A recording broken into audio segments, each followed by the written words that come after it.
Je vous signale que vous auditionnez sous le même serment que vous avez déjà prêté au préalable devant cette commission. Néanmoins, la commission veut vous poser encore quelques questions. Première question, vous êtes présent le 13 août à Neufchâteau. Le 13 août. Le 96. Le mardi, oui. Pourquoi? C'est la première fois que la commission l'apprend? Je suis présent à... Non, pas à Neufchâteau, à Charleroi. À Charleroi. À Charleroi. Je suis présent à Charleroi parce que je suis envoyé là par Madame Dutrève. J'ai appris que des perquisitions avaient lieu concernant Dutroux. Dutroux était suspect dans pour l'enlèvement de Laetitia. Dutroux habitant Charleroi, suspect pour l'enlèvement de Laetitia à Bertry. Il était tout à fait normal que je m'y intéresse en tant que suspect potentiel pour Julie et Mélissa. Vous en avez informé M. Gillot ou M. Lesage à ce moment-là? Non. Et pour quelle raison vous ne l'avez pas fait? Parce que déjà à ce moment-là, je me posais beaucoup de questions. J'avais appris que la gendarmerie avait beaucoup travaillé sur Julie et Mélissa et ça me paraissait très bizarre. Alors nous avons des questions sur la manière dont a été menée l'enquête. Première question est à savoir comment collaboraient les membres de la brigade de la gendarmerie de Gras-Ologne et de la BSR de Seraing.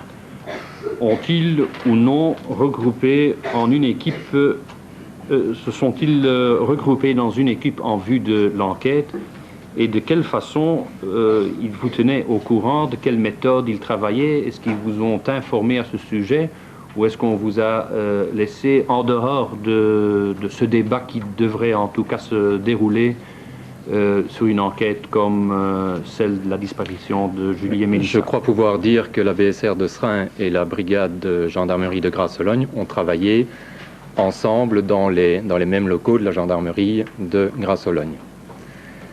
Alors comment cela se passait-il? Vous savez qu'il y a eu des réunions avec Madame Dutrève puis avec les autres juges d'instruction qui se sont succédés dans le courant du mois de juillet. Moi, j'avais des contacts avec l'adjudant Lesage et l'adjudant-chef Gillot lors de ces réunions pour définir quelles étaient les pistes, les priorités à l'époque, la manière de travailler. Et les informations qu'il recueillait m'étaient transmises soit par procès-verbal, soit par communication téléphonique que j'entretenais régulièrement avec les deux précités. Mais est-ce qu'on vous a tenu au courant de la manière dont ils avaient reparti le travail entre eux, de quelle façon ils allaient travailler et comment ils allaient vous informer ou briefer journalièrement ou pas? Journalement, pardon. Est-ce que vous avez été mêlé à ces explications à ce sujet ou est-ce que ça ne s'est pas fait du tout? Non, ces explications ne m'ont pas été données. Vous savez, l'information, celui qui décroche le téléphone, s'il obtient une bonne information, doit inévitablement la faire remonter vers ses supérieurs. Et j'attendais de la gendarmerie. Et d'ailleurs, cela s'est fait dans les grandes lignes, je crois pouvoir dire, que toutes les informations me parviennent également pour que je puisse les apprécier et pour ne pas non plus que l'on fasse double emploi en travaillant chacun sur la même information qui pourrait être arrivée au même service.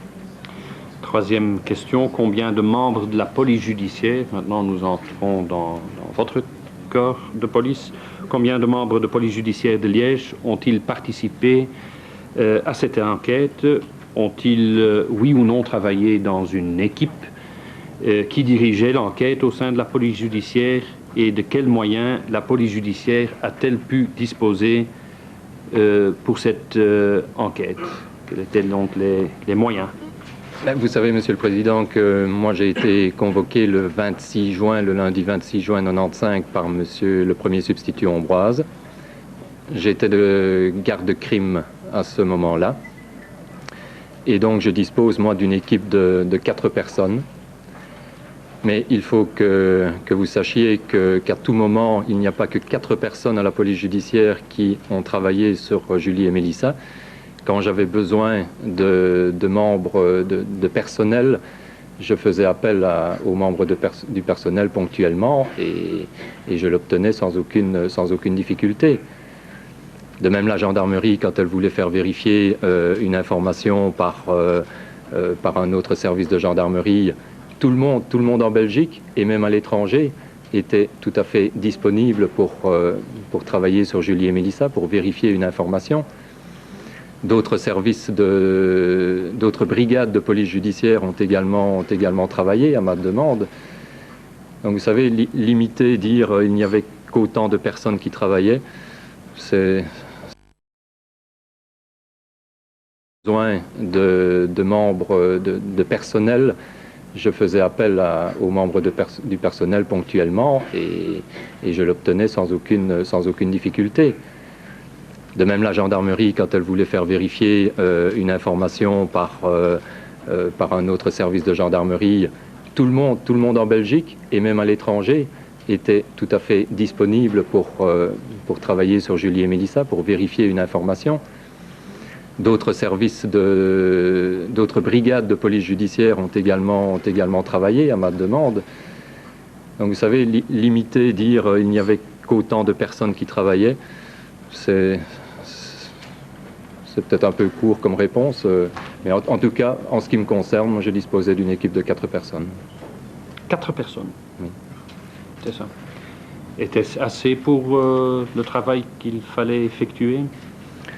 Parce que normalement, quand nous entendons des gens de la police judiciaire, on nous dit qu'il y a trop de travail et trop peu de potentiel humain pour faire le travail. Donc. Oui, mais Monsieur le Président, je n'étais pas seul, la gendarmerie aussi travaillait. Mais donc, les 4 personnes suffisaient normalement pour le genre de travail que vous devez faire comme police judiciaire dans l'enquête de Julie et Mélissa. Et quand j'avais besoin d'un coup de main ponctuel, je l'obtenais. Alors, je reviens quand même à la coopération qui devait s'effectuer entre la police judiciaire et la gendarmerie. On devait l'organiser, en tout cas, et une concertation commune s'imposait. A-t-elle été effectuée? Quel était le rythme pour le faire? En plus, lorsqu'il y avait cette concertation, est-ce qu'il y avait quelqu'un qui dressait un procès-verbal et les informations qu'on obtenait, surtout les tuyaux, est-ce qu'on les donnait les uns aux autres? On les échangeait, effectivement. On les échangeait, mais il n'y avait pas de procès-verbal rédigé. Non. Oui, mais je retourne encore au début. Il y a une concertation, ou est-ce qu'il y a uniquement l'information que l'un donne à l'autre? Une concertation, c'est plus. Ça veut dire également qu'on parle des résultats et des informations qu'on a. Mais absolument. Pour pouvoir regarder ce qui peut être le suivi. Oui, on s'échangeait également les résultats des informations échangées, bien entendu. Et les résultats se lisaient également dans les procès-verbaux. Avait-il ou non été convenu de procéder séparément à des enquêtes de voisinage ou à des enquêtes auprès de personnes de passage et de connaissances? Est-ce que ça s'est fait de concert ou chacun de sa façon? La gendarmerie s'est chargée de l'enquête de voisinage, oui. Et en ce qui concerne passage et connaissances, également la gendarmerie? Passage et connaissances également, oui.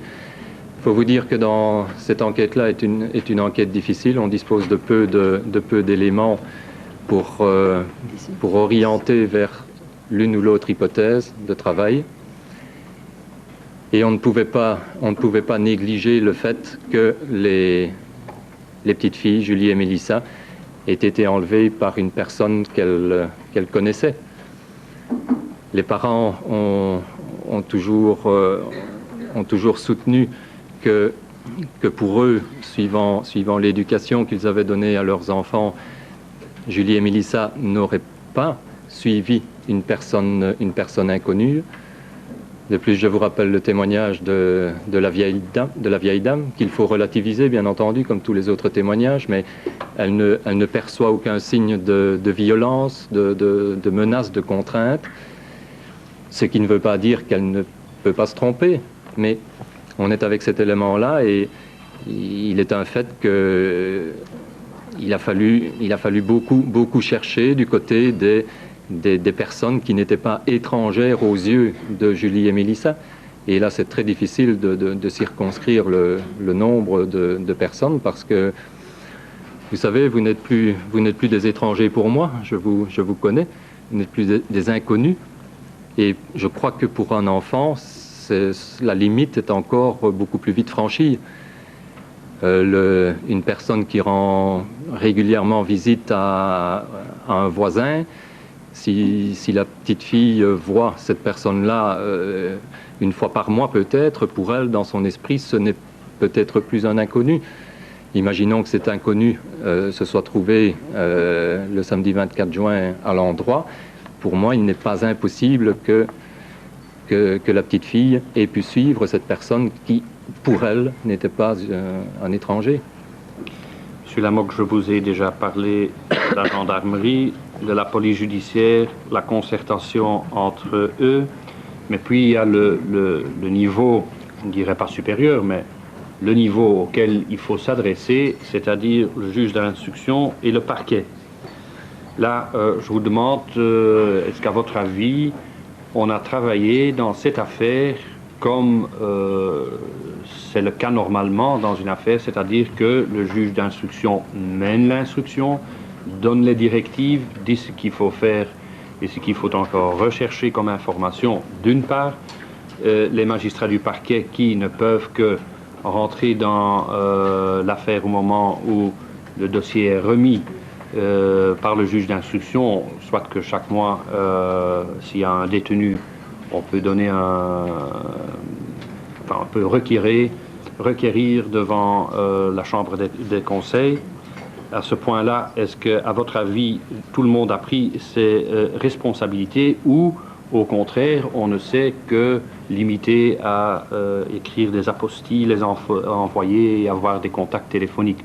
Ou, en plus, est-ce qu'on a eu des réunions de travail dans lesquelles on a émis des directives et surtout au moment où tout s'ensablait, pour ainsi dire, et qu'il n'y avait plus de progrès dans l'instruction? Est-ce qu'à ce moment-là, on a dit que d'autres moyens de recherche devaient être retenus pour pouvoir progresser dans l'instruction? Je crois pouvoir dire qu'aussi bien Mme Doutrève que M. Ambroise se sont impliqués dans le dossier. En fonction du peu d'éléments qui étaient présents dans le dossier, on a essayé d'évaluer toutes les hypothèses qui pouvaient être retenues. On a essayé de trouver ce qui pourrait nous amener à la vérité. Je ne crois pas qu'on a attendu l'information. Au contraire, on l'a cherchée. Je me souviens avoir discuté avec Mme Doutrève lorsque le petit bébé a été retrouvé, le petit Nicolas. Madame Doutrève s'est dit, est-ce qu'on ne pourrait pas essayer de saisir cette opportunité-là, puisque la conclusion, la réussite de cette enquête sur le petit Nicolas venait d'un bon témoignage, et nous, malheureusement, on n'avait pas de bon témoignage. Est-ce qu'on ne pourrait pas essayer de réactiver, de motiver parmi la population celui qui sait? Et Mme Doutrève je crois, avait chargé la cellule disparition de concocter un un appel à témoins un peu particulier. Et dans les directions d'enquête, vous savez, moi, au mois de, je ne sais plus dire exactement, au mois d'octobre ou novembre, un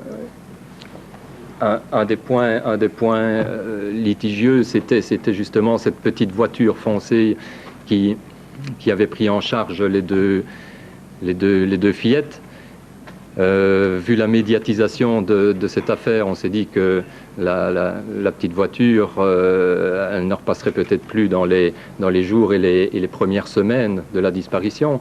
Mais après, on s'est dit, si la solution se trouve dans le voisinage, il n'est pas impossible que l'on trouve quelque chose là, en allant faire des surveillances le samedi. Et j'ai fait des surveillances le samedi de 16 à 18 en notant tous les numéros d'immatriculation des voitures qui remontaient le chemin de Fex, qui descendaient le chemin de Fex, qui prenaient la bretelle d'autoroute pour essayer de trouver un élément. Là, à votre avis, le travail qui a été effectué, c'était le travail, comme vous l'avez constaté dans d'autres dossiers, ça vous apparaissait comme la suite qui était donnée à un dossier à l'instruction par un juge d'instruction et un substitut du procureur du roi, comme d'habitude? Je crois, vous savez, moi je n'ai des disparitions d'enfants, heureusement, il n'y en a pas beaucoup. Donc finalement, peu de gens ont beaucoup d'expérience dans ce domaine-là. Moi, j'ai eu à traiter la disparition d'une mineure d'âge en 91, qui heureusement, enfin heureusement, ce n'est pas le terme qu'il faut employer, l'enquête a abouti à un résultat 17 jours plus tard, suite à un témoignage, un bon témoignage qui a été évalué à sa juste valeur. Donc, de l'expérience dans le domaine, il faut dire qu'on n'en a pas beaucoup, mais une disparition d'enfants doit se considérer comme une enquête criminelle avec le handicap que l'on a, que l'on ne bénéficie pas des éléments qui sont relatifs au corps. Dans une enquête criminelle, vous avez un cadavre, vous avez des éléments qui vous permettent d'orienter votre enquête, qui vous permettent d'avancer. Ici, on n'a rien du tout. Et le premier témoignage vraiment concret qui peut un peu faire bouger les choses, c'est le témoignage de cette vieille dame-là, qui malheureusement a 77 ans à l'époque, je crois, et qu'il faut relativiser. Donc, mais à votre avis, on a travaillé comme c'était de coutume dans une affaire, même que vous n'avez pas de grande expérience en disparition d'enfants ou disparition de mineurs. Je reviens maintenant, oui. Oui, que ce soit dans ce dossier-là ou dans tous les autres que j'ai traités, je crois avoir fait tout mon possible dans ce domaine-là. Je tiens aussi à vous dire que alors que personne ne peut me l'imposer, et je n'en tire aucune gloire, il ne faut surtout pas me féliciter pour ça, mais j'étais contactable et disponible 24 heures sur 24 pour deux raisons, aussi bien pour l'enquête elle-même, parce qu'à tout moment, que ce soit à 8 heures du matin ou à 3 heures du matin, un élément peut arriver, et il n'est pas plus mal que quelqu'un qui gère le dossier soit averti directement pour prendre les meilleures dispositions possibles, mais également pour les parents. J'estimais qu'il était de mon devoir d'être contactable 24 heures sur 24 pour qu'ils puissent s'adresser à une personne qu'ils connaissent et pour qu'ils puissent donner les éléments qu'ils avaient à tout moment du jour et de la nuit. Alors, les magistrats nationaux, vous les connaissez, je suppose? Oui. Ont-ils vraiment joué un rôle dans cette enquête ou pas du tout? Et je vais m'expliquer. Vous savez qu'à un certain moment, on pourrait dresser une liste de tous les suspects meurtres ou suspects enlèvements sur le plan national potentiel. Est-ce qu'ils ont assisté à un travail pareil ou est-ce qu'on n'en a pas parlé? Et surtout au moment où on a fait un lien entre le dossier à Liège et le dossier de Dutroux à Charleroi, est-ce qu'il y a une intervention de leur part? Est-ce qu'ils étaient au courant des deux affaires, pour ainsi dire, celle à Liège et celle à Charleroi? Mais je n'en ai pas la moindre idée, Monsieur le Président. Vous venez de dire, quand on a fait le lien entre l'affaire Dutroux et l'affaire Julie et Mélissa. Mais en ce qui me concerne, il n'y a jamais eu de lien entre l'affaire Dutroux et l'affaire Julie et Mélissa. Et je ne connais absolument pas le rôle qu'ont pu jouer les magistrats nationaux dans... Par contre, je peux quand même imaginer que, puisque les filles ont été enlevées et que sur l'entièreté de notre pays, ils pouvaient se trouver, mais ils pouvaient même se trouver à l'extérieur, est-ce qu'il ne vous a pas semblé, est-ce qu'il ne vous semble pas que c'était nécessaire de contacter les magistrats nationaux? C'est vrai que les magistrats nationaux ont un rôle de coordination, mais cela ne m'est pas venu à l'esprit, non. Comment appréciez-vous le rôle que le BCR a joué dans cette enquête? Y a-t-il été associé autrement ou à d'autres moments que ne l'indique la note invoquée par l'adjudant-chef Le Sage de Grazologne? Que dit l'adjudant-chef Le Sage concernant... Il dit qu'il y a donc eu un lien entre BCR et Grazologne sur le plan d'aide apportée dans l'enquête. Est-ce que vous-même avez été mis au courant? Est-ce qu'on vous a contacté à ce point? Absolument pas. En aucunement, vous n'avez pas reçu d'informations? Aucune.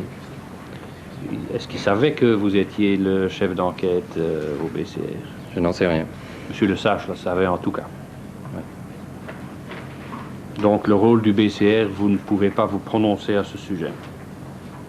Alors le commissariat général de la police judiciaire n'a-t-il absolument pas été associé à cette enquête? Parce qu'en somme, c'est quand même un peu le service de raccroche pour la police judiciaire, surtout sur le plan national. Est-ce que à ce point-là, vous avez eu de l'aide? Est-ce qu'ils vous ont aidé à trouver une liste de suspects potentiels sur le territoire, soit de l'arrondissement de Liège, soit de la Belgique? Moi, j'ai reçu une liste du service général d'appui policier, une liste qui allait de 90 à 95 et qui reprenait des dizaines, pour ne pas dire des centaines de noms. De quoi? De personnes ayant eu des antécédents mœurs sur l'arrondissement judiciaire de Liège. C'est ça. Mais on n'a pas raffiné pour trouver, au lieu de mœurs comme dénomination générale, par exemple, enlèvement et viol ou quoi que ce soit, on n'a pas fait un rapprochement dans le sens beaucoup plus profond et beaucoup plus ciblé. On n'a pas fait. Alors, les policiers et les magistrats en charge de l'enquête n'ont-ils pas envisagé de faire appel à des enquêteurs expérimentés venant de l'extérieur pour évaluer la direction et le progrès de l'enquête? C'est-à-dire au moment où on constate qu'il n'y a plus de progrès, il faut quand même essayer de trouver une solution. Ou bien il y a le non-lieu, ou bien on essaye d'apporter d'autres gens et leur expérience dans la matière pour trouver une solution. Est-ce que ça vous est entré dans la tête de choisir ce chemin au moment où vous constatez que l'affaire s'endort, pour ainsi dire? Non, je n'ai pas pensé à faire appel à des gens spécialisés, si l'on peut dire. Mais jusqu'au dernier jour. Vous savez, un dossier n'est pas l'autre, et il est vrai que l'expérience peut jouer, mais un dossier se base sur les éléments que l'on a, sur les hypothèses que l'on a formulées. Et formuler une hypothèse, c'est bien beau, mais il faut voir ce qu'on peut faire pour essayer de concrétiser cette hypothèse-là. Je crois qu'on a cherché un peu partout, et je me souviens que le jour avant l'arrestation de Dutroux, j'étais allé à la prison de Louvain voir un détenu pour lui soumettre des photos. Disons, les éléments que nous avions, nous essayions de les exploiter, mais je reconnais qu'on n'a pas pensé à faire appel à des spécialistes éventuellement étrangers. Alors, une question assez ponctuelle. Vous connaissez ce que veut dire un point jaune à Interpol? Point jaune? Oui. Est-ce qu'on a fait des démarches, soit de la part d'une instruction, soit de la part de la police judiciaire, soit de la part de la gendarmerie, pour faire le nécessaire concernant la diffusion d'un point jaune par Interpol? C'est-à-dire que le signalement international de Julie et Mélissa a été effectué le 5 ou le 6 juillet 1995. Et dans les jours qui ont suivi, j'ai reçu une proposition de diffusion coin jaune, vous l'appelez. De la part de qui?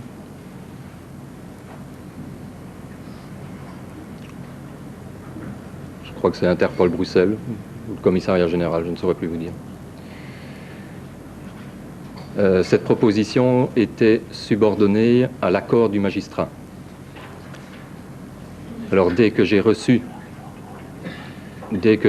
cette proposition, je me suis rendu personnellement chez Madame Reinders, qui était en charge du dossier à cette époque-là, pour lui demander, et j'étais bien entendu sûr de sa réponse, pour lui demander si elle voyait une objection à ce que l'on fasse cette diffusion. Elle m'a répondu oui, il n'y a pas de problème.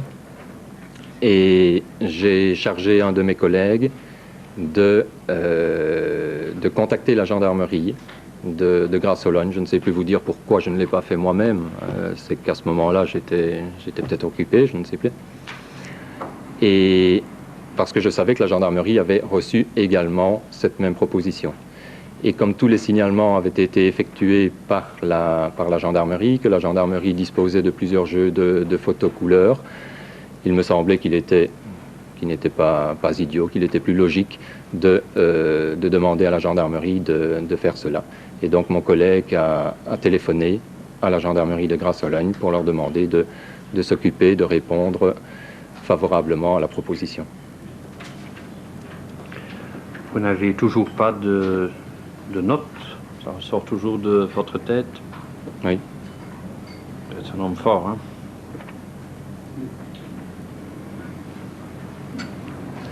Vous savez que la procédure d'instruction en Belgique, elle est secrète.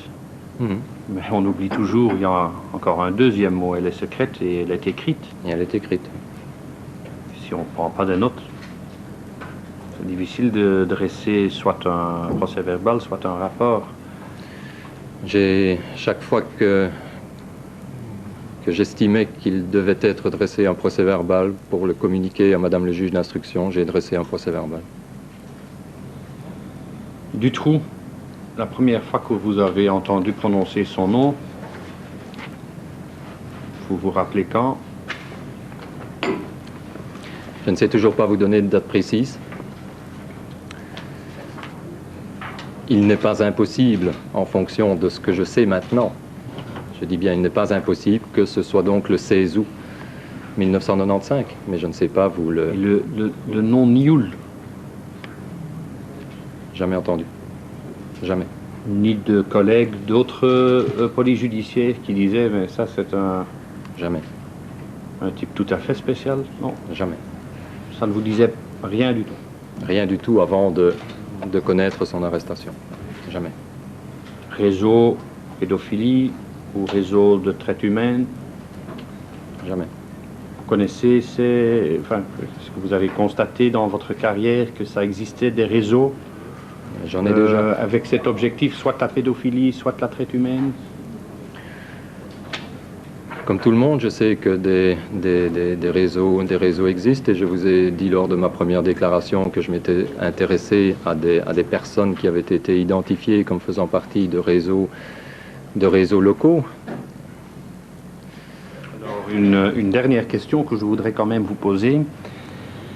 Est-ce qu'à un certain moment, vous avez été interpellé par le procureur général Gillet en ce qui concerne l'évolution de cette enquête de Julie et Mélissa? Oui. À quel moment et dans quel but? À quel moment précisément? Vous savez, je n'ai jamais été interpellé seul. Qui était auprès? C'est déjà une réponse. Qui était auprès? Monsieur Ambroise était toujours avec moi. Et Madame Bourguignon a assisté au moins une fois à une réunion. Mais à quelle période? Je retourne à la période. Il y avait quand même une raison pour laquelle Oui, un procureur général, c'est pas n'importe qui, enfin, à mes yeux. Oui, je crois, mais il faudra lui demander. Je crois que les deux raisons essentielles, c'était de connaître l'évolution de l'enquête et également de se faire... À quel moment, monsieur Lamoc? Oui, attendez, je réfléchis. À mon avis, ça doit être octobre-novembre, quand les familles ont introduit leur demande et quand les familles insistaient pour obtenir communication du dossier. Il parlait de cette demande des parents. Oui. Il était réticent ou est-ce qu'il voulait donner un accès au dossier? C'était dans quel sens? Je crois que monsieur le procureur général s'informait. Et vous avez alors donné les éléments nécessaires. Est-ce qu'il vous a demandé votre avis pour pouvoir laisser un accès? Oui. Et à ce moment-là, Madame Doutrève était auprès? Non. Alors vous avez quand même rapporté cet élément à Madame Doutrève? Oui. Quelle était sa réaction? Sa réaction, c'est qu'elle ne comprenait pas bien pourquoi monsieur le procureur général ne s'adressait pas à elle directement. C'est la seule fois qu'il vous a contacté? Je dois l'avoir rencontré au moins 2 fois. Et la deuxième fois, c'est après octobre, novembre 95? Je crois que M. Ambroise serait plus à même que moi, plus à même que moi de vous répondre, parce que je crois qu'il a rédigé des rapports à destination de M. le procureur général. Alors vous déclarez quand même que Mme Doutrève, à un certain moment, n'a pas apprécié le fait que M. Gillet vous avait contacté, et pas elle, comme juge d'instruction. Comment ça se fait, en somme? C'est le sentiment que moi j'ai ressenti. Hein. Mais vous trouvez normal qu'un procureur général demande à un membre de la police judiciaire, bien qu'il est le chef de l'enquête, des informations et qu'il ne demande pas au juge d'instruction? Il les a peut-être demandées au juge d'instruction sans que je ne le sache, mais... Et oui, Mme Doutrève n'a pas du tout apprécié. Je n'ai jamais dit qu'elle n'avait pas du tout apprécié. Hein? Quel était alors son sentiment? Elle vous a dit, tiens, c'est quand même curieux que le procureur général, peut-être elle a utilisé un autre mot. Je ne saurais plus vous dire. Je ne sais pas quels sont les termes exacts ici. Je vous rends ce que j'ai ressenti. Je n'ai pas d'enregistreur en poche pour... Je ne saurais pas vous dire. Le climat était bon entre le procureur général et le juge d'instruction. Je n'en sais rien. Je n'en sais rien. C'est pas par la négative qu'elle s'est exprimée à ce sujet, non. Uniquement, elle vous a dit, enfin, je comprends pas qu'il vous le demande et pas à moi. Bah oui. Toute petite dernière question. Pourquoi vous n'avez pas travaillé à la brigade de Gras-Ologne?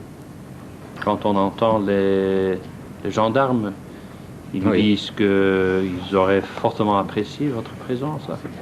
Aucun problème de venir sur place. D'ailleurs, si on est chef d'enquête, c'était le moment de venir là-bas et de mener l'enquête de Gras-Ologne. Oui, mais je n'aurais pas, matériellement, je n'aurais pas pu installer mes bureaux chez eux. Ce n'était pas possible. Vous l'avez demandé ou est-ce qu'ils vous ont fait la proposition de venir à Gras-Ologne? Est-ce que vous avez demandé, tiens, il y a 16 places à Gras-Ologne, je suis prêt à... Non, ils ne m'ont pas fait la proposition de mettre un local à ma disposition. Je ne leur ai pas fait Et vous n'avez pas demandé la demande non plus. Mais je savais que je pouvais aller à Gras-Ologne quand je voulais. C'est ça, mais comment on peut s'organiser comme chef d'enquête quand on est à plus de 10 km de Gras-Ologne dans un palais de justice et que l'autre bout de ceux qui doivent travailler, je dirais même la plupart des gens qui doivent travailler parce qu'ils étaient plus nombreux que les 4 pégistes avec lesquels vous avez travaillé, comment vous pouvez organiser votre travail? Mais l'organiser, c'est très simple, lors de réunions ou par téléphone, ça ne me semble pas impossible d'organiser un travail, même en n'étant pas physiquement là. Oui, il y avait des fax qui étaient envoyés pour confirmer ce que vous avez dit au téléphone. Oui, certains fax parfois, oui. Mais c'était pas très... il n'y en avait pas trop. Ou est-ce que c'était régulier, par contre? Je ne saurais pas répondre à votre question. Je vais la préciser, la réponse, la question. Chaque fois que vous avez un contact téléphonique, est-ce que vous le confirmez par après, par une lettre que vous envoyez par fax? Non. Donc ce n'était que dans un cas exceptionnel que vous rédigez un fax?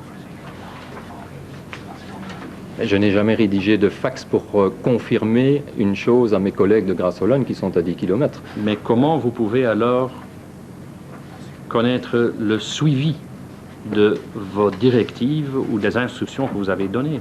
Par mes entretiens téléphoniques que j'ai avec l'adjudant-chef Gillot ou l'adjudant Lesage. Journalièrement? Je ne vais pas vous affirmer ici que tous les jours je donnais un coup de fil. S'il fallait donner 3 coups de fil sur la journée, je donnais 3 coups de fil sur la journée. Où l'on se voyait. Cela dépendait des jours. Qui demande la parole? M. Moreau était le premier. M. de Cerclas, oui. Mais la première question est la suivante. Elle prolonge un peu la question du président sur les relations avec Gras-Ologne. Selon le premier maréchal des logis Martin,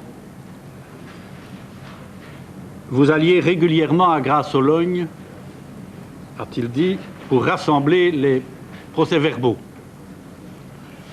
pour récolter les procès-verbaux. Enfin, alors j'aurais voulu savoir de quelle nature était cette collecte, quelles étaient les informations qu'on vous fournissait,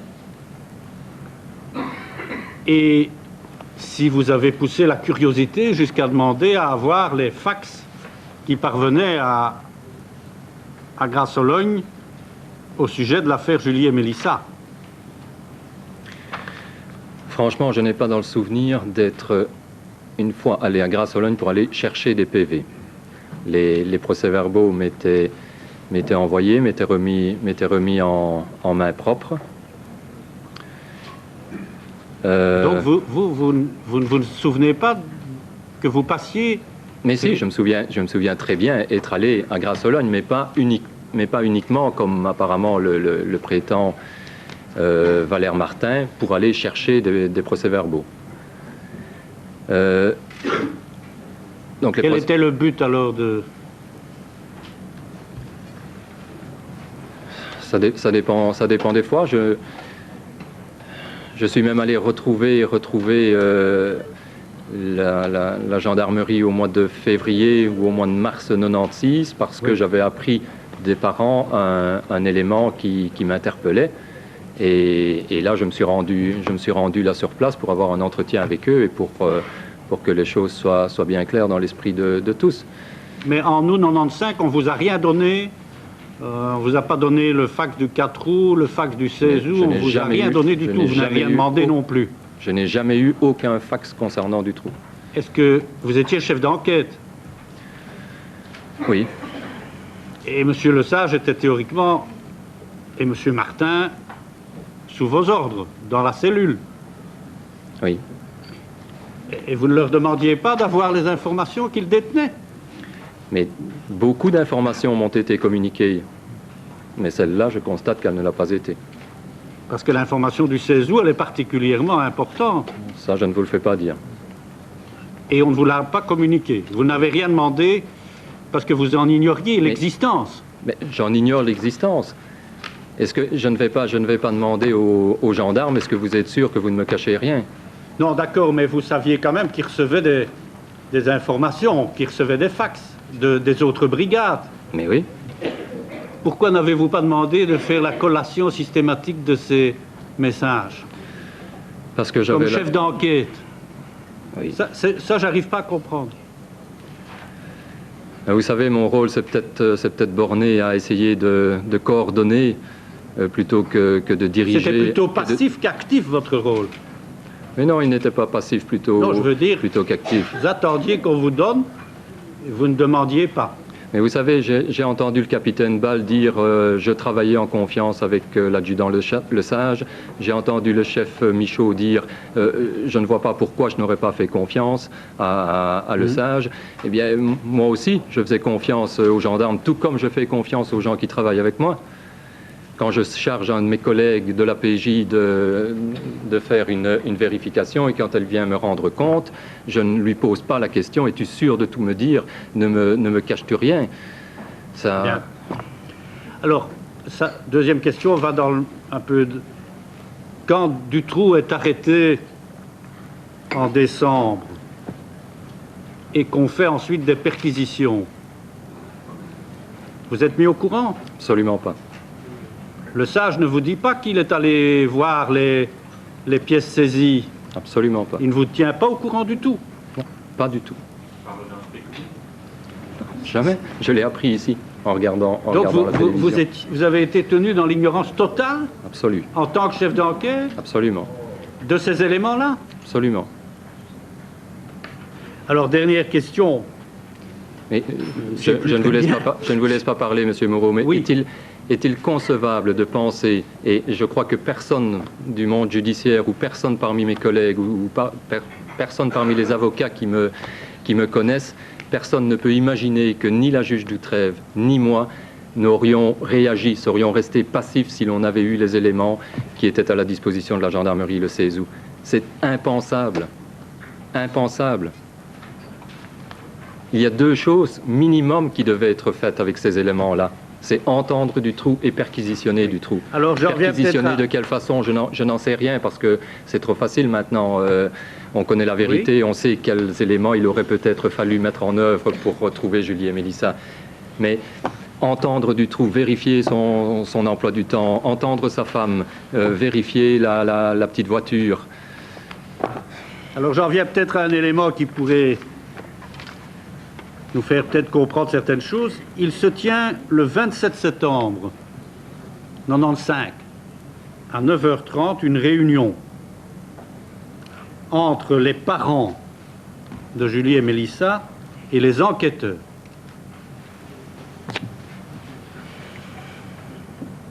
Et il résulte des documents en notre possession que c'est le major de Crâne qui est porte-parole des enquêteurs. Comment expliquez-vous ça? Est-ce que vous étiez au courant de cette réunion et y avez-vous participé à cette réunion du 27 septembre? Je n'ai pas participé à cette réunion. Je ne savais pas qu'elle avait lieu. Je n'y ai pas été invité. Comment expliquez-vous ça, sachant que c'est Mme Doutrève qui a désigné, qui a pris les décisions concernant l'organisation de cette réunion et la désignation du major de Crâne pour être le porte-parole des enquêteurs? Alors, vous êtes toujours le chef d'enquête à ce moment-là. Enfin, en titre. Sur papier, oui. Sur papier. Donc, vous avez le sentiment aujourd'hui qu'on vous cachait beaucoup de choses, Monsieur Lamothe, que vous n'étiez pas vraiment tenu au courant, ni par vos inférieurs, ni par vos supérieurs, de... Vous êtes le chef d'enquête au service du juge d'instruction. Il ne vous tient pas au courant d'une réunion vitale. Et il laisse un major de gendarmerie du BCR de Bruxelles être le porte-parole des enquêteurs vis-à-vis des parents. Et d'autre part, votre subordonné, si je puis dire, qui dirige la cellule gendarmerie en dessous de vous, ne vous tient au courant ni du fax du 16 août, ni de l'arrestation de Dutroux. Alors, quelle est votre appréciation sur cette situation aujourd'hui? Je comprends que vous n'ayez pas pu le savoir à l'époque, mais aujourd'hui, sachant ça, quelle est votre appréciation des événements? Je ne sais pas s'il faut voir malice dans la réunion du 27 septembre, vous me dites, du 27 septembre dirigée par le major de Crâne, puisque la cellule disparition était créée depuis peu de temps à ce moment-là. Oui, mais le major de Crâne intervient déjà pour la réunion du 9 août, vous savez. Mais oui, mais ça, je n'en sais rien. À ce moment-là, puisque les parents étaient... Et c'est une réunion, Julie et Mélissa, avec les parents. Et vous êtes le chef d'enquête. Et vous n'êtes pas informé. Et la juge ne vous informe pas. Je n'ai pas le souvenir. Et vous n'êtes pas le porte-parole. Je n'ai pas le souvenir d'avoir au préalable été informé de la tenue de cette réunion. Et vous trouvez ça normal? Non, vous ne le trouvez pas normal. Enfin. Madame de Tcheklas, excusez-moi. Je voudrais revenir sur cette notion de chef d'enquête qui nous perturbe beaucoup. Vous avez été désigné par monsieur le juge d'instruction Kouman, si c'est ça. Donc ça, c'était, vous sauriez la date Le 5 juillet. Le 5 juillet. Avant, il n'y avait pas eu de désignation par Madame Doutrève d'un chef d'enquête. Non. Quel a été le raisonnement de monsieur le juge d'instruction Kouman? Pourquoi est-ce qu'il a pris la décision de vous désigner? Et quel, je dirais, en faisant cela, qu'est-ce qu'il mettait sur pied? D'après vous, puisque je suppose que vous avez une conversation... Il est plus à même que moi de répondre à cette question-là. Mais vous l'avez considéré comme... Le 5 juillet, il y a déjà 10 jours ou 11 jours que Julie et Mélissa ont disparu. On est dans une affaire criminelle et une des motivations vraisemblablement du juge d'instruction Kouman, c'est de se dire il faut que la direction ou la coordination de cette enquête soit prise par la police judiciaire. Si l'on arrive à un aboutissement, le dossier sera terminé par la police judiciaire. Qu'est-ce que vous voulez dire quand vous dites que le dossier sera terminé par la police judiciaire? C'est-à-dire que dans l'arrondissement judiciaire de Liège, toutes les affaires criminelles sont confiées à la police judiciaire. Avant ça, avant cette désignation comme chef d'enquête, vous aviez déjà travaillé dans l'enquête ou pas? Vous étiez déjà sur le terrain ou vous n'intervenez qu'à ce moment-là? Non, j'interviens à partir du 26 juin. Du 26 juin. Oui. Mais donc, vous... Oui. Mais je voulais savoir, vous avez déjà été chef d'enquête dans d'autres enquêtes? Oui, toutes celles que je mène au sein de la police judiciaire. Comment est-ce que, dans ce cadre-là, vous travaillez avec d'autres corps de police? En toute confiance, comme d'habitude. Donc quand vous êtes chef d'enquête, vous avez l'habitude de travailler avec des services de police différents. En général, c'est comme ça que vous travaillez. Mais dans toute enquête criminelle, quand on se trouve devant un crime auteur inconnu, il n'est pas rare que l'on ait des renseignements d'autres services de police. Et dans ce cas... Lambert. Si je peux, sur ce point d'un ordre général, je voudrais savoir comment est structurée la relation entre la police judiciaire et les juges d'instruction à Liège.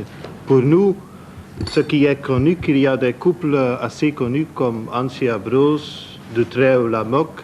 Est-ce que ces genres de couples, c'est en général la façon comment on travaille? On prend un homme de la police judiciaire pour coordonner et puis on attend les informations. Est-ce comme ça qu'on travaille à Liège? Je suis heureux que vous m'associez en couple avec Madame Dutrève, mais je ne sais pas si elle sera vraiment heureuse. Elle a dit qu'elle aime travailler avec vous. J'ai eu effectivement plusieurs dossiers avec Madame Dutrève, des dossiers qui ont abouti et où je crois nous avions fait du bon travail. Mais comment est-ce que le juge d'instruction choisit son partenaire, son PJ? Est-ce qu'il y a un système? Ici, nous sommes... moi, j'entre dans le dossier Julie et Mélissa le 26 juin. Pourquoi? Parce que je suis de garde. Voilà, tout simplement, c'est par hasard. Oui. Donc, il n'y a pas de spécialité. Il n'y a pas de spécialité, oui. C'est le hasard qui joue. Oui. Et Madame Dutrève reçoit le dossier à l'instruction parce qu'elle est de garde également. Alors, je continue mes questions. Donc, vous avez été plusieurs fois chef d'enquête, vous aviez l'habitude de travailler avec d'autres vous avez l'habitude de travailler avec d'autres services de police. Dans d'autres enquêtes, la collaboration a toujours bien fonctionné, selon vous? Dans les autres enquêtes, je ne parle pas de... Oui. Quand vous dites, moi je n'ai pas énormément d'expérience comme chef d'enquête pour travailler avec d'autres services de police. Je crois vous avoir dit lors de ma précédente déclaration que j'avais eu l'occasion de travailler, mais non pas en tant que chef d'enquête, ça vous l'avez dit. Oui. Dans d'autres affaires, en collaboration avec mais comme patron d'une enquête au niveau policier, vous êtes le relais privilégié du magistrat, mais vous n'êtes pas le patron sur le plan policier, si je définis bien votre rôle. Vous pouvez le comprendre comme cela, oui. Donc, il n'y a que le juge d'instruction qui fait la coordination des différents services de police dans une enquête à Liège. Et éventuellement, ceux qui sont désignés comme chefs d'enquête, essayer de coordonner et de motiver au mieux les troupes, si je puis dire. Bon, alors, deuxième question. Et là, je voudrais dire aussi qu'au niveau de la motivation, il n'était pas vraiment nécessaire de motiver les gens, parce que, je ne sais pas si on vous l'a dit, mais un des gendarmes de la brigade de Grasse-Sologne, la petite fille de ce gendarme-là était dans la classe de Julie et Mélissa. Donc inévitablement, au sein de la brigade de gendarmerie de Grasse-Sologne, il y avait une énorme solidarité, une énorme volonté de trouver la vérité. Donc au niveau motivation, il n'y avait pas beaucoup de choses à faire. Oui, ma deuxième question, compte tenu de l'ampleur de l'enquête et de ses difficultés, est-ce que vous avez fait une évaluation à un moment donné des moyens en hommes sur le terrain pour mener une telle enquête? Est-ce que vous estimiez que les moyens que vous aviez à votre disposition étaient suffisants pour mener l'enquête? Je l'ai déjà déclaré au niveau de la gendarmerie. Oui, le nombre, on sait. Oui, mais est-ce que vous avez fait une évaluation? Est-ce que vous vous êtes dit à un moment donné, il faut plus, on n'y arrive pas, quand on voit le temps qu'ont pris les enquêtes de voisinage, enquêtes sur les familles, tout ça a pris un temps considérable, il y avait beaucoup de devoirs à faire. Est-ce que vous vous êtes posé cette question? Ou est-ce qu'on dit, bon, on a les moyens qu'on a les moyens et on travaille avec ce qu'on a?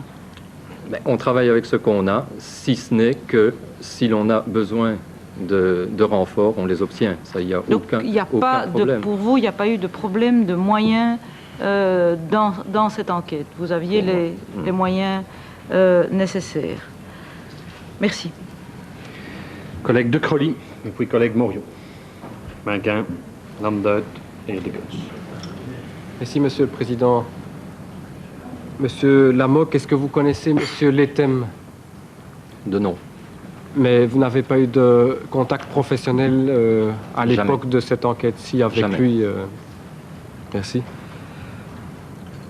Il est question dans le rapport de Madame Tilly d'une information qu'on vous attribue, je crois, et qui a trait à une perquisition consentie chez Dutroux.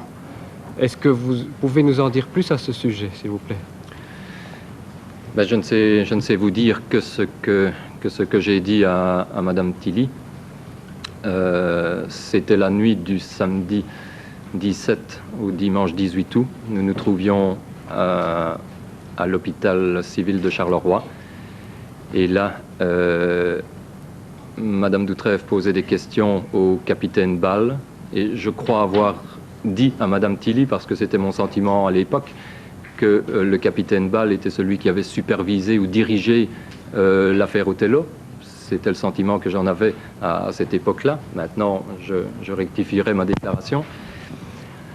Et Madame Doutrève a voulu savoir quand des perquisitions avaient été opérées, puisqu'on apprenait que des perquisitions avaient eu lieu. Et le capitaine Ball a dit vous savez, il faudrait que je revoie mon dossier parce que je ne sais plus très bien, il y a peut-être eu perquisition consentie, je ne sais plus dire quand. Donc voilà ce que j'ai voulu dire. Merci. Une dernière question, Monsieur le Président. Nous avons eu à travailler ici sur un fait de viol, le viol dit d'Aubé. Et dans ce cadre-là, il nous est revenu qu'on avait procédé à une analyse paramétrique sur 700 suspects, dont on avait extrait à force de recoupement une quinzaine de suspects plus probables. Dans le cadre d'un viol qui est un fait criminel plus banal ou plus ordinaire ou plus fréquent, entre guillemets, qu'un enlèvement d'enfants, est-ce que, je veux dire qu'on procède à ce genre d'analyse, est-ce que dans le cadre de votre enquête à Liège, on a fait la même chose et pourquoi pas? Parce que finalement, vous dites tout à l'heure, à un moment donné, j'avais des dizaines, voire des centaines de noms, soit, mais dans le cadre d'un viol dans le dossier d'Aubé, on en avait 700, dont on a pu en extraire 15. Et on nous a dit qu'on avait procédé par une recherche à l'échelon national. Oui, bien, moi j'ai demandé aussi des recherches informatiques. Mais malheureusement, le nom du trou n'est jamais arrivé sur mon bureau. Vous avez demandé des recherches? Aux employés chez nous, au bureau de documentation. Qui est situé où? De la PJ, oui. C'est situé où, ça? C'est du bureau de documentation? Au palais de justice de Liège, dans les locaux de la PJ, oui. Oui, mais comment est-ce qu'ils pouvaient, à Liège, avoir une documentation à l'échelon national? Si, nos ordinateurs sont connectés et... Tout ça est connecté. Ouais. Ça aurait pu être fait avec la centralisation PCR? Vous savez, vous essayez de trouver quel est le meilleur canal de la circulation d'informations, le meilleur canal pour la documentation.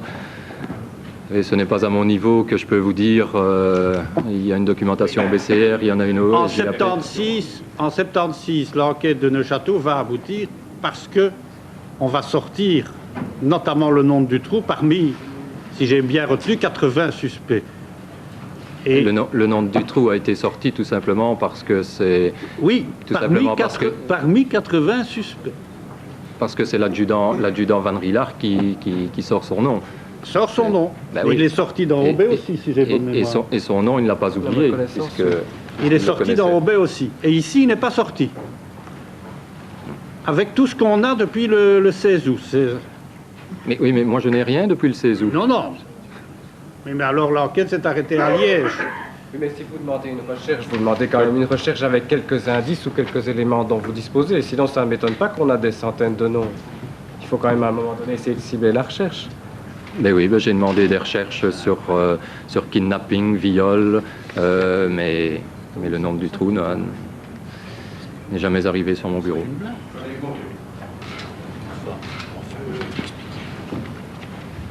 Tout à l'heure, vous avez dit, Monsieur Lamoque, que vous aviez... quand est-ce que vous avez appris exactement le rapport Othello? Exactement, c'est au moment où vous étiez à l'hôpital avec... Non, c'est la veille. La veille. La veille. Mais c'est pas plutôt le 13 août que vous l'avez appris? Non. C'est la veille, le 13 août. Ouais. Parce que vous étiez présent à Neuchâteau. Vous étiez présent, vous avez été toute la journée avec les enquêteurs de Neuchâteau, excusez-moi. Oui, mais là, je n'ai pas connaissance du rapport Othello. On n'en a pas parlé, là? Non. Pourtant, ils sont au courant. Hein. Ah oui. Oui, puisque c'est Michaud qui a donné pas mal d'informations. Bon. Alors, la fois passée, je vous avais posé une question lorsqu'il date de juin 96, lorsque vous avez eu le fax de Dubois. Vous m'aviez dit que vous aviez téléphoné à Bruxelles, vous aviez eu M. Barnett, et puis vous aviez téléphoné à Charleroi, et là, vous ne saviez pas, vous ne savez toujours pas, quelquefois, que la mémoire vous serait revenue. Non. Parce que, M. Lamouk, vous avez une mémoire qui est difficile, vous n'avez pas d'enregistreur, vous n'avez pas de carnet, vous n'avez pas de bic.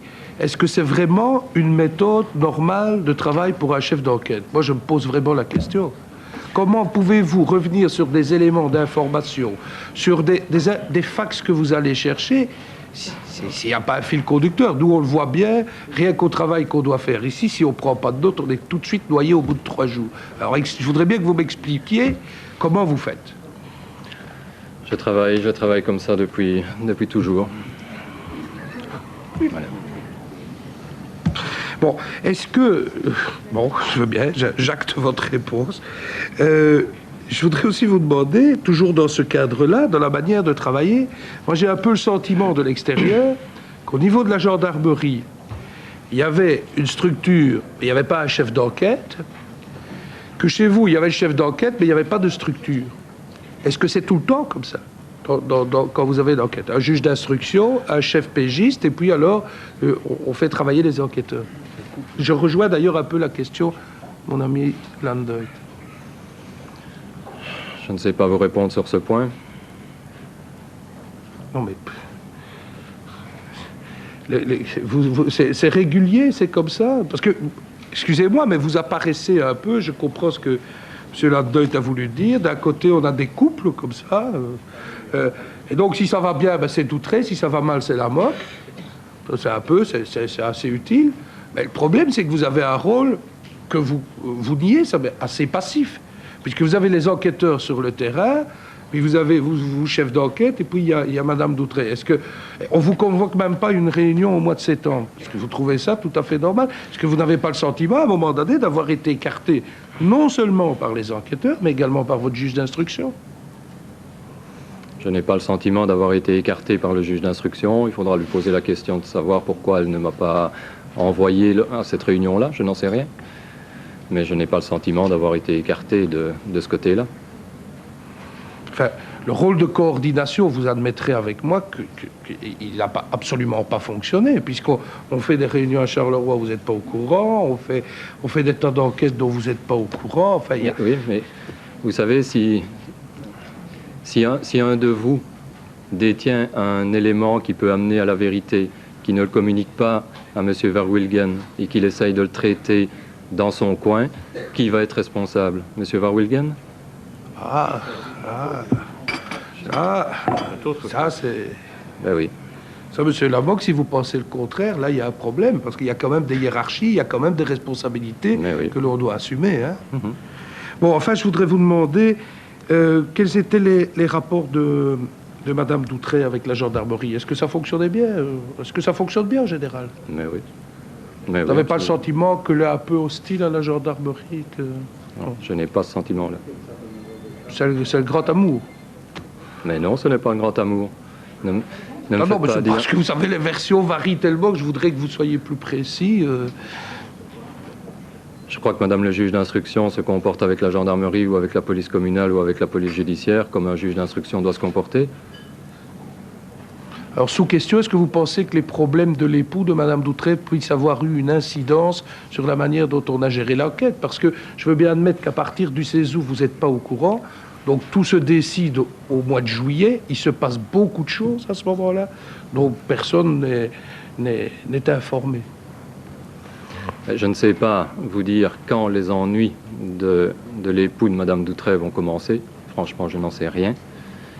Je sais quand il a été inculpé, ce n'est un secret pour personne.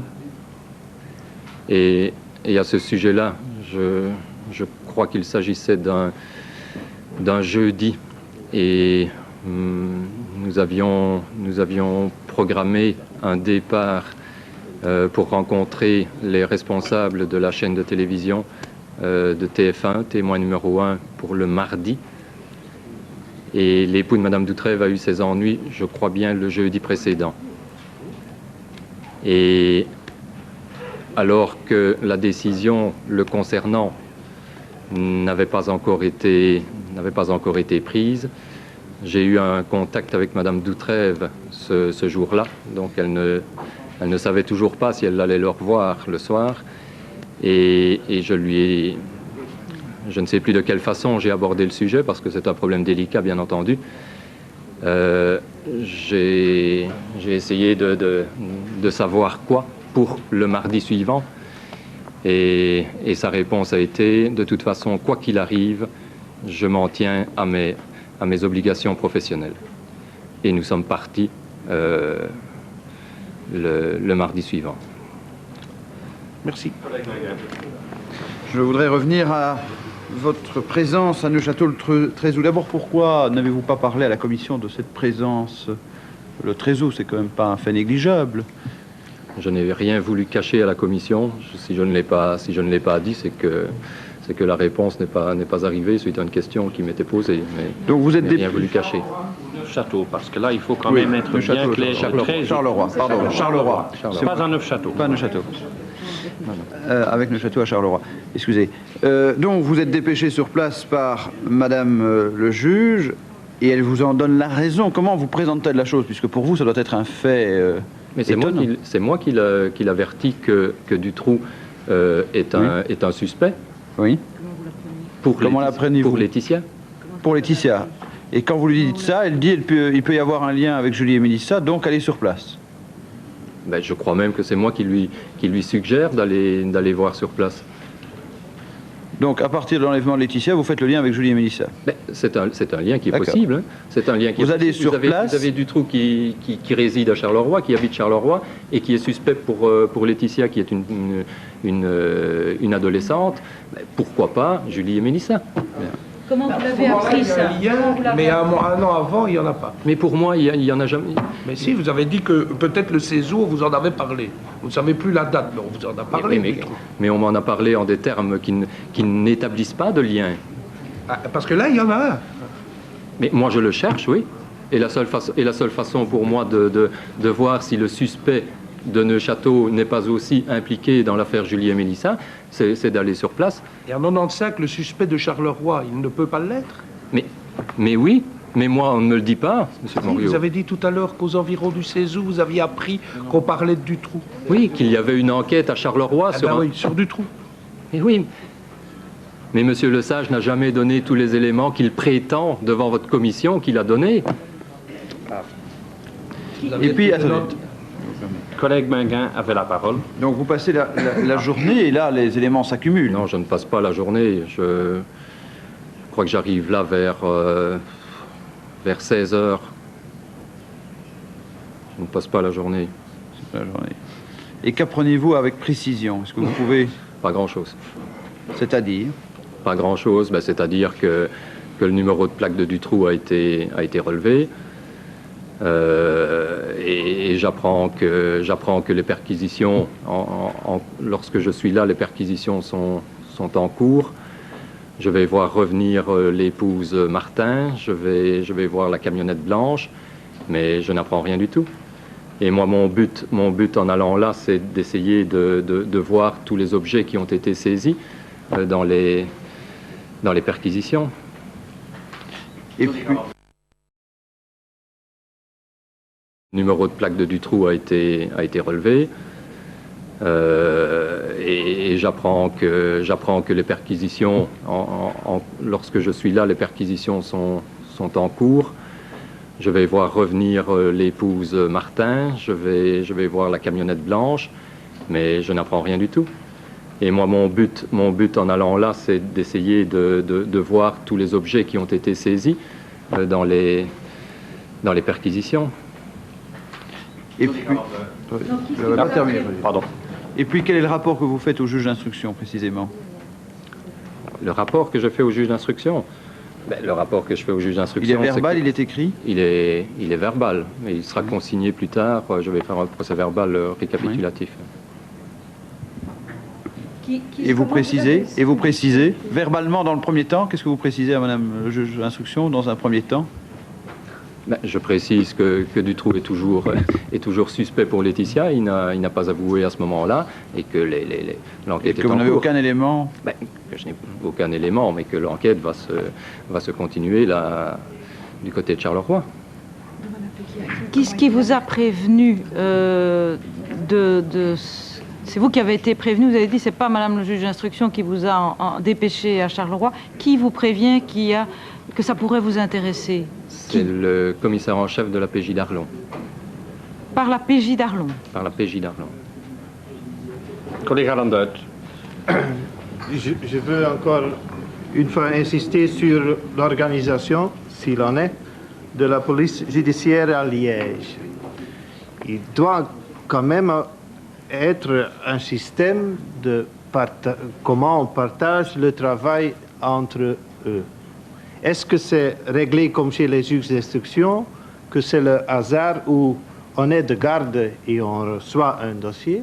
C'est comme tel que est organisé tout à fait parallèlement la police judiciaire, ou est-ce qu'il y a des spécialités? Il y a des spécialités à la police judiciaire. Nous avons deux systèmes de garde à la police judiciaire. Nous avons un système de garde classique, si on peut l'appeler comme ça. C'est une garde qui débute le matin à 8h30 du matin et qui se termine à 8h30 le lendemain matin. Et le rôle de cette équipe de garde-là, c'est de descendre sur les crimes, c'est de descendre sur réquisition du parquet, de descendre sur les crimes, sur les hold-up, ou d'assurer le suivi d'un dossier à la demande du procureur du roi. Et nous avons également ce que l'on appelle la garde crime, où là nous sommes de garde une semaine, du lundi matin jusqu'au lundi matin.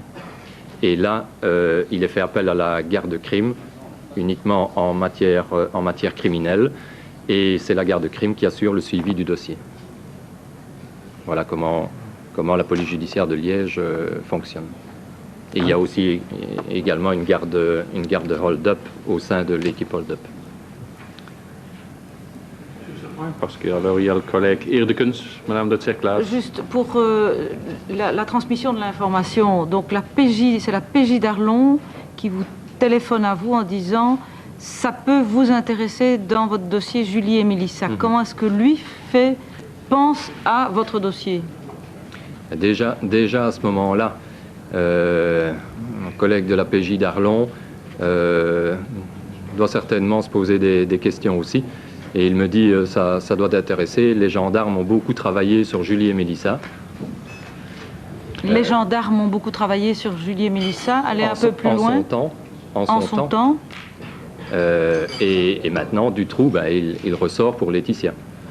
Et qu'est-ce que vous vous êtes dit à ce moment-là? Tiens, comment est-ce que je ne suis pas au courant? Ou qu'est-ce qui se passe Oui, parce que pour moi, les gendarmes, dans le cadre de Julie et Mélissa, n'avaient pas beaucoup travaillé sur Dutroux, n'avaient même pas travaillé sur Dutroux. Comment lui, il avait appris que les gendarmes...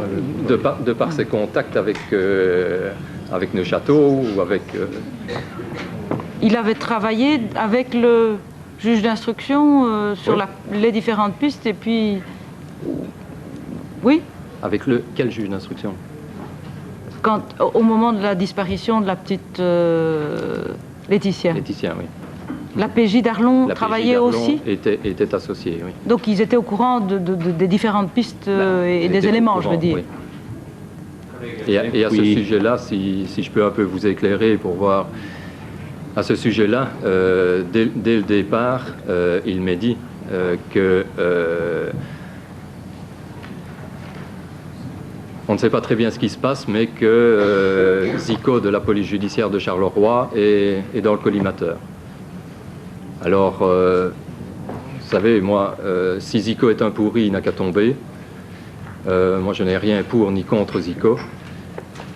Mais c'était un secret de polichinelle, Zico, qui était dès le départ, dès que le nom Dutroux est arrivé sur la table, Zico est déjà dans le collimateur des enquêteurs, et je mets les enquêteurs au sens large, de Neuchâteau. Et la preuve en est, c'est que l'adjudant-chef Gillot était au courant également des suspicions. On ne sait pas, ni l'adjudant-chef Gillot ni moi-même, on ne sait ce qu'il pourrait y avoir sur Zico. Et même une personne que vous allez entendre demain, et je lis dans la presse, Daniel Tonnet. J'ai eu un contact avec Daniel Tonnet le samedi 17 août dans la matinée, avant d'être au courant du fait que Dutroux avait reconnu que Julie et Mélissa étaient mortes et étaient enterrées. Et Daniel Tonnet me demande où je me trouve. Je dis je suis à la police judiciaire de Charleroi. Et j'étais effectivement à la police judiciaire de Charleroi avec l'adjudant-chef Gillot. Et nous étions plus précisément au laboratoire de la police judiciaire pour examiner les pièces qui avaient été saisies. Et Daniel Tonnet me demande où je suis. Je dis je suis à la PJ de Charleroi. Ah, qui dit est-ce que je peux parler parce qu'on a entendu dire qu'un certain Zico. Je dis oui, tu peux parler, hein, je suis ici au labo, je suis là avec ton chef, parle. Zico, c'est pas mon problème. Hein. Alors, je suis là pour travailler. Donc le nom est sorti tout de suite à Arlon dès que la piste du trou est apparue. Absolument. Et alors, à Charleroi, il devait savoir aussi. Hein. Si moi je le sais, si la PJ, vous voulez dire ça me semble tellement. Voilà, Président. La PJ d'Arlon savait que vous étiez chef d'enquête. Oui. Est-ce que vous savez que M. Michaud ne savait pas que vous étiez chef d'enquête? Si on ne lui dit pas, madame, il ne saurait pas le savoir. Mais vous trouvez ça normal?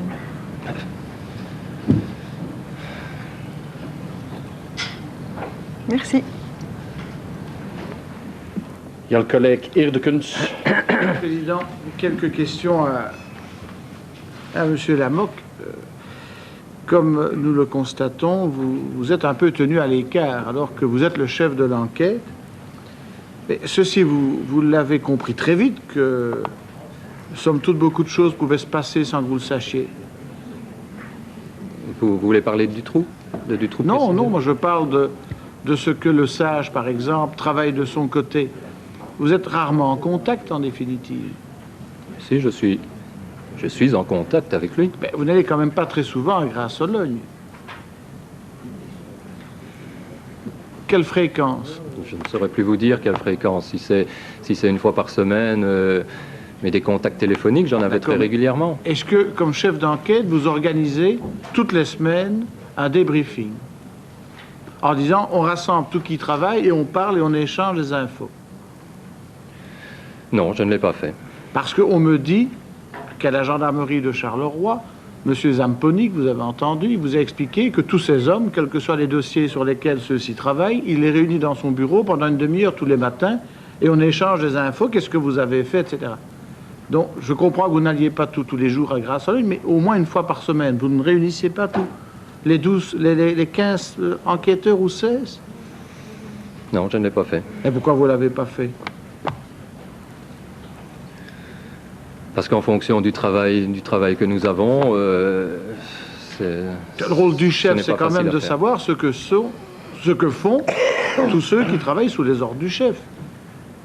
Mais oui, mais je me reposais sur l'adjudant Le Sage et l'adjudant-chef Gillot pour que eux... Vous savez, moi, je n'ai aucune autorité hiérarchique sur la gendarmerie. Sauf que, si vous êtes chef d'enquête, si on vous a désigné, M. Kouman et Mme...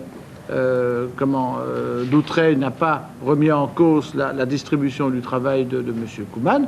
Si vous êtes le chef, on assume ses responsabilités quand même. Alors ça, vous avez quand même le droit de le faire. comme Oui, chef d'enquête. J'avais le droit de le faire. Oui. Monsieur Lesage, Monsieur Gillot ne peuvent pas s'y opposer. Si vous décidez de venir tous les vendredis matins à 8 heures et de faire un débriefing de 8 à 9 tous les vendredis matins avec l'ensemble de l'équipe, ils ne vont pas vous refuser un local pour faire cette réunion. Non, mais si l'on veut me cacher quelque chose, on parviendra toujours à me cacher quelque chose. Ce sera quand même plus difficile, hein? Ce sera plus difficile. Oui. Parce que vous allez interroger les gens en demandant qu'avez-vous fait.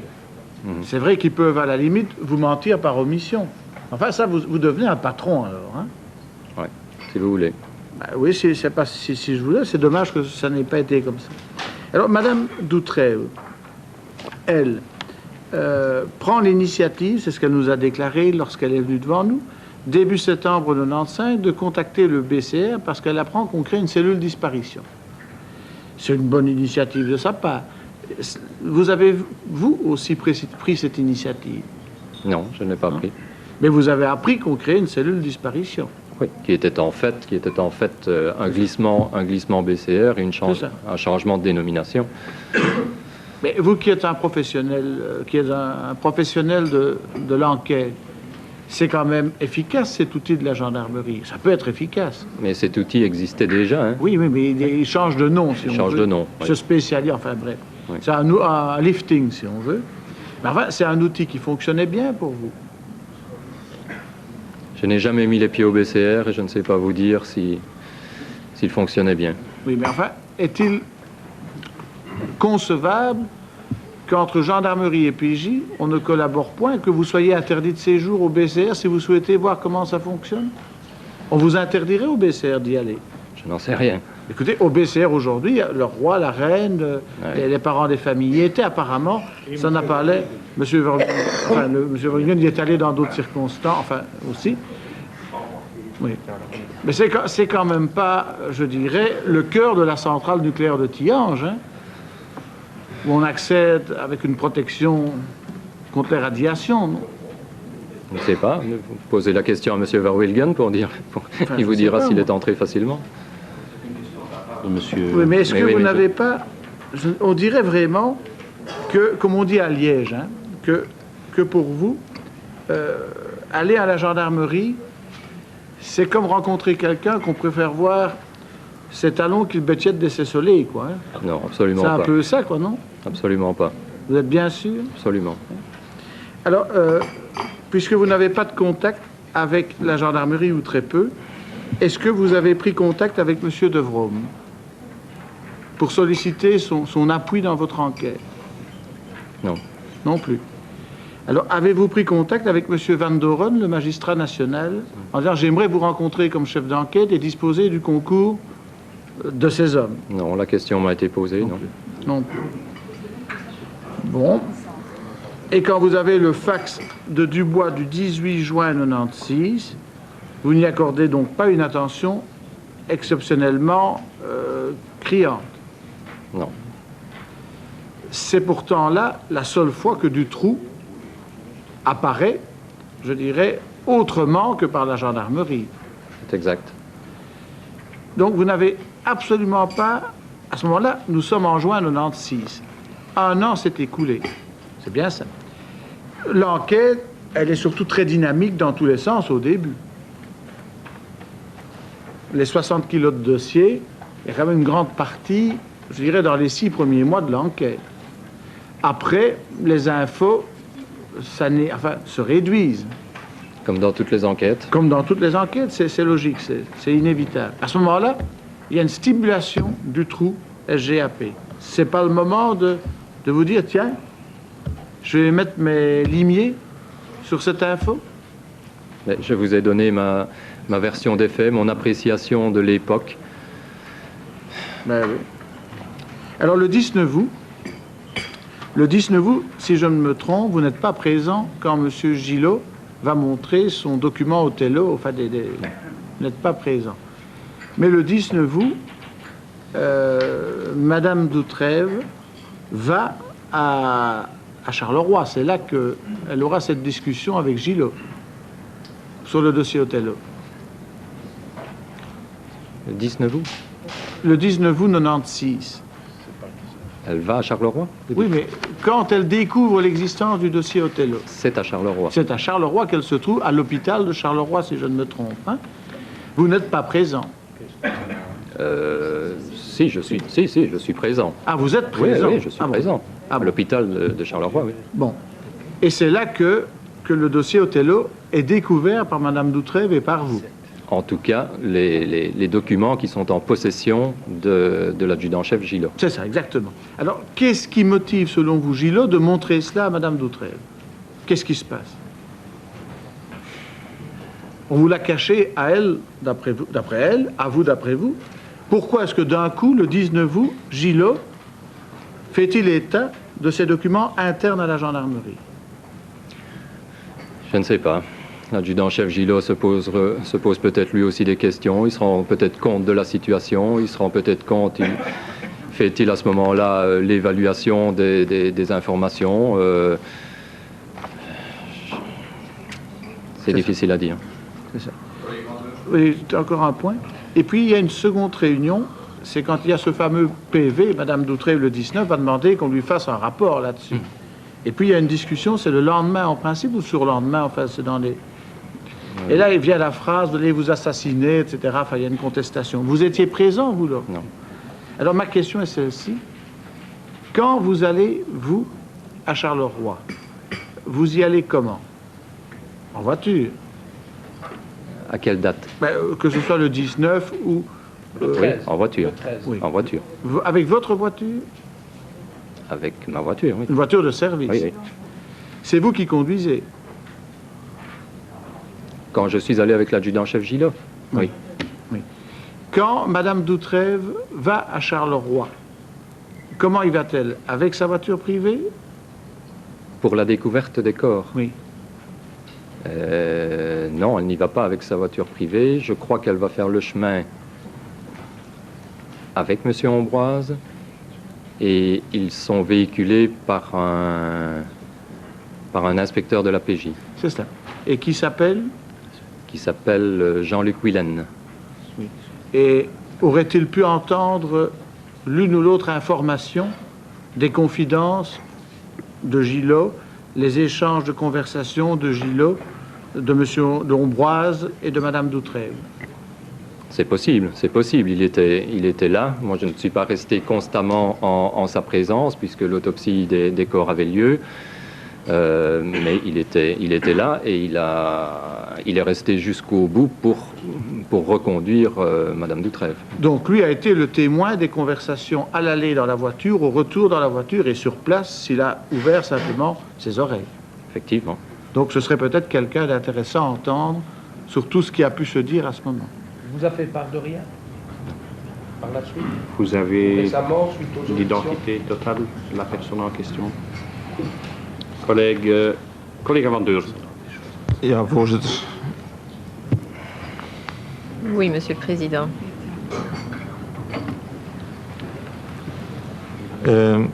Ik ga slechts één vraag stellen in verband Je n'aurais met qu'une question à poser à propos du problème qui revient dans toutes les questions posées, à savoir les perceptions différentes qui semblent exister entre les commissaires et vous à propos du rôle que doit jouer le chef d'enquête. Qu'entend-on réellement par chef d'enquête et que doit-il faire?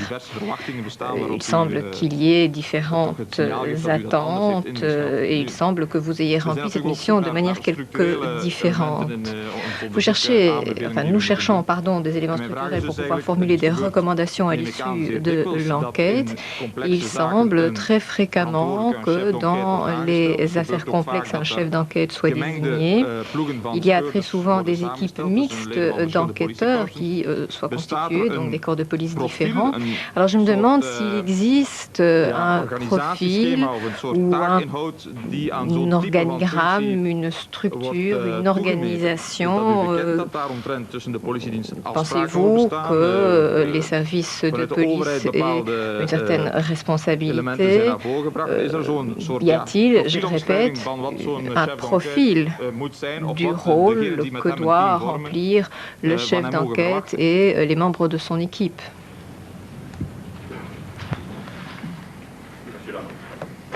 Mais je ne sais pas s'il y a un profil de chef d'enquête.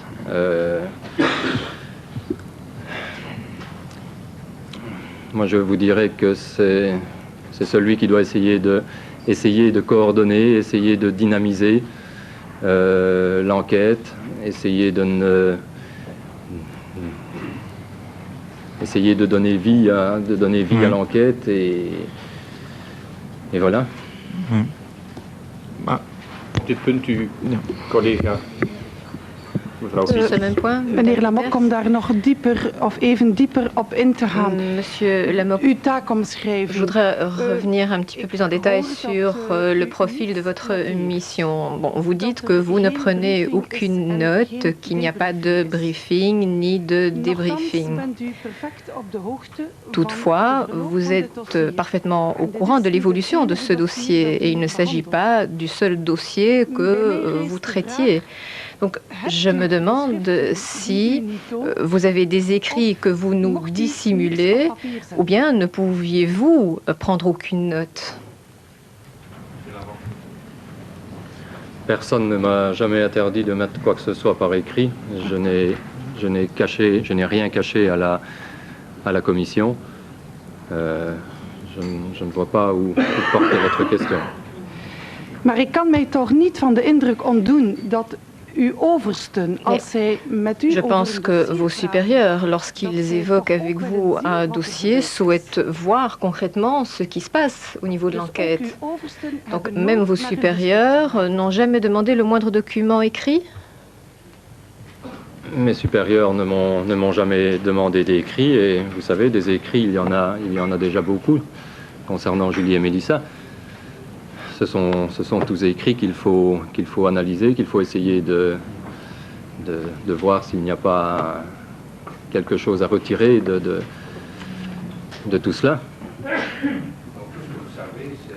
De mémoire. Par la mémoire. Une mémoire Vous êtes un ordinateur ambulant, si j'ai bien compris. Vraiment. Oui, c'est vrai. Collega Van Deurzen.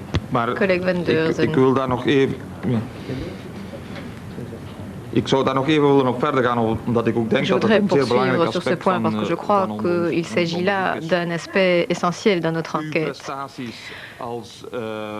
Vos prestations d'enquêteur, de directeur d'une cellule font-elles l'objet d'une évaluation de la part de vos supérieurs? La qualité de votre travail, bon, je ne parle pas de votre travail spécifique dans cette enquête précise, mais je me demande si vos prestations font l'objet régulièrement d'une évaluation pour voir si la personne remplit correctement sa tâche. Un tel système d'évaluation existe-t-il? Il y a bien entendu des réunions de coordination entre les différents officiers au sein de la police judiciaire, mais au niveau de l'évaluation, à ma connaissance, il n'y en a pas. Ça n'existe pas. J'ai encore une dernière question, maar ik ga het in het Nederlands Je la poserai en néerlandais. Dus ik heb goed begrepen, ofschoon het regelmatig in complexe zaken, Bon, même si régulièrement, wanneer ze worden vastgesteld, dans des affaires complexes, il faut mener rapidement une enquête, et dans ce cas, on constitue des cellules d'enquête, mais on désigne un responsable. Vous dites qu'il n'y a pas entre les corps de police un profil précis ou une description précise des tâches à remplir. Mais en tant que chef d'enquête, directeur de cette équipe, vous donnez tout de même des instructions à vos enquêteurs.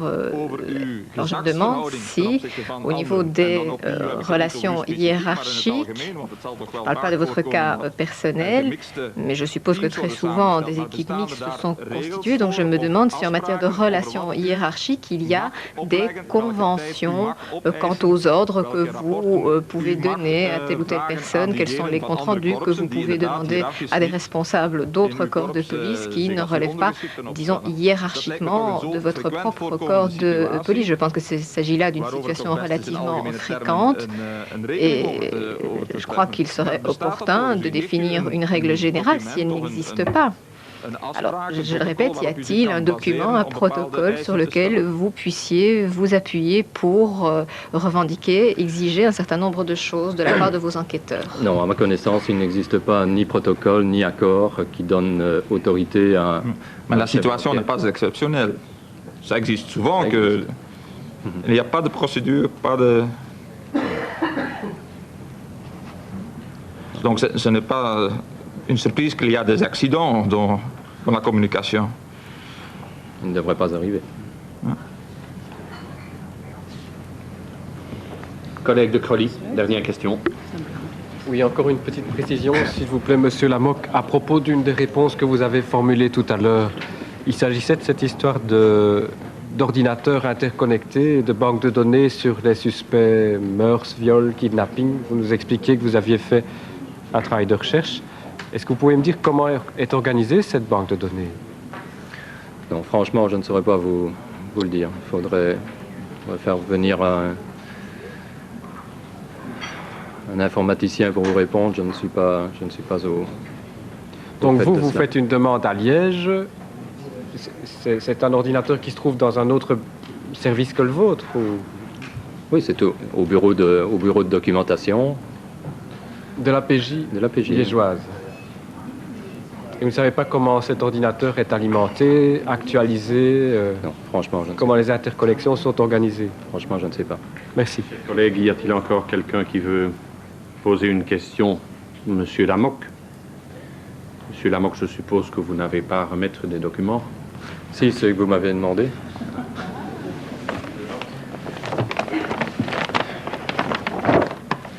Le procès verbal dont j'avais parlé, qui faisait état de... Parfaitement. De la présence le 16. Du reste, je vous signale qu'un procès verbal sera dressé et que vous serez invité à venir signer votre déclaration dans les 2 semaines.